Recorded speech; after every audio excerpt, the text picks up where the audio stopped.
Hi everyone, welcome back to another gameplay of Infinitode 2. So let's continue with the Tower Guide series that I've been doing about this game.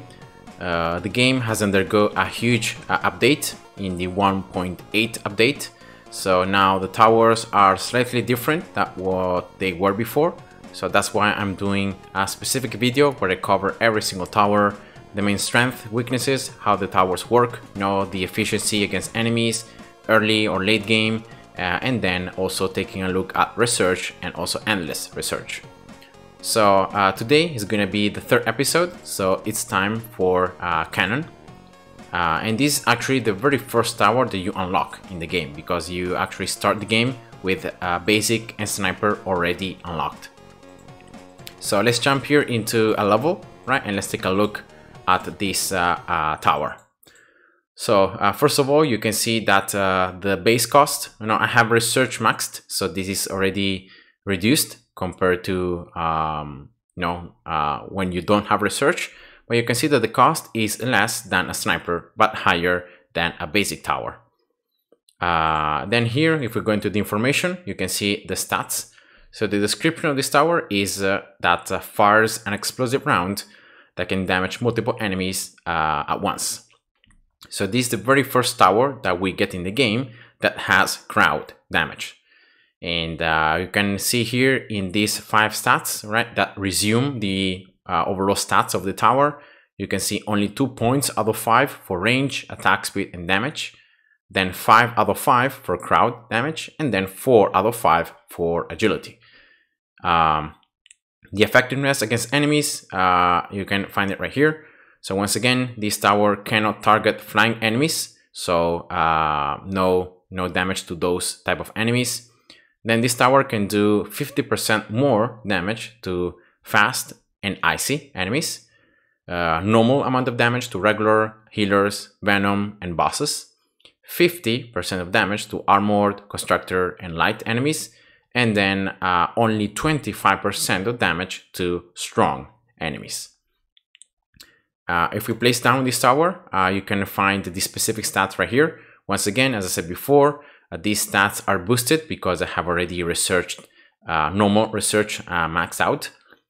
And you can find here the usual stats, so range, damage, attack speed, rotation speed, and projectile speed, plus the special stat that in this case for Cannon is explosion range. It's calculated in tiles, as you can see right here, and therefore you can see each of these is a tile, and when the tower levels up passively, this special stat is increased, so the explosion can affect a larger and larger area. For what it concerns the cost for the upgrades, once again, this cost can be reduced with research, but this tower is not really expensive early on, and the last levels, are a little bit cheaper than the sniper. So this tower, even the upgrade cost is less than the sniper. And you can see that the range is not really large, right? If I just compare it here with the basic tower range, you can see that it's just slightly less. So it's a smaller range, basic range. And yeah, damage here, if we again compare to just the basic tower, you can see the damage is slightly higher. Attack speed, though, it's less, a lot less. And also less rotation speed and less projectile speed. So that's pretty much how these stats compare to the basic tower. So if I just start here, right, this level, you can see the tower here rotating, right, and that's the projectile. And you can see that when it reaches the enemy is going to explode, and the explosion area is going to damage the enemies around it. So you can see that the enemies closest to the first one was the one that received the highest amount of damage. Then the other enemies are receiving less damage. So you can see depending on how far away they are. And that's something that they have changed in this patch, because before this update, the explosion was able to do the same amount of damage to any enemy. So it didn't really matter the proximity of those enemies to the explosion. But now it's gonna work like this. So the first enemy hit is gonna take the maximum amount of damage from the explosion, and the other ones are gonna take less and less and less damage progressively.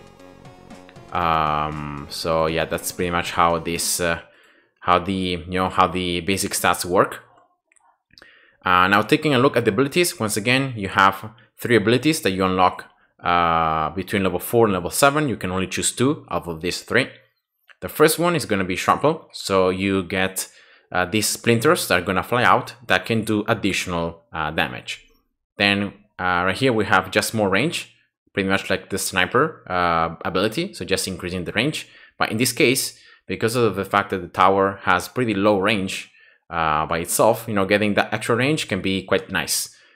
And then finally we have more rotation and projectile speed, and then the fact that the explosion can now damage more the enemies, other enemies. So you can see that they are going to be better at piercing through and therefore damaging more the other enemies. Then level 10 we unlock this passive ability. In this case, for the cannon, it's going to do more damage to enemies with low HP. Once again, this threshold, the amount of damage that you do, can be boosted with research. All these numbers, actually even these ones right here, can be boosted with research. And then at level 20, we have once again the ability to choose between the ultimate or getting 10% more power. You can see that power increases every stat other than range and the special stat. All right. And then the ultimate of this tower is this one right here. It's gonna place a mine close to it, in an empty tile. And this mine is gonna have a certain amount of damage based on the tower's DPS. So this violet number up here. And yeah, you can have a certain amount of mines, and they're gonna be dropped every, in this case for me is 16 seconds, but this is because of research. So at the beginning, you're gonna have lower stats. And yeah, so that's pretty much the overall overview of this tower. So now what I'm gonna do is I'm gonna just play out this level, all right, and I'm gonna just analyze, all right, the overall tower efficiency. So first of all, you can see that the cost is definitely higher than the basic tower, but it's a little less than the sniper. Now, something that you should remember is that as you unlock this tower, the rotation speed and projectile speed are pretty low, especially rotation speed. So it might be good early on to actually get foundation, so to get this ability, and then get splinters. Because here, if I just slow down, I'm pretty sure that you're going to be able to see how the splinters work. So here the projectile is going to hit the first enemy, and then see these 1, 2, and 3 little arrows. See, 1, 2, and 3. These are the splinters. These 3 splinters right here, and they're gonna always fly in random directions, and they're gonna do this additional damage. So that's how these splinters work.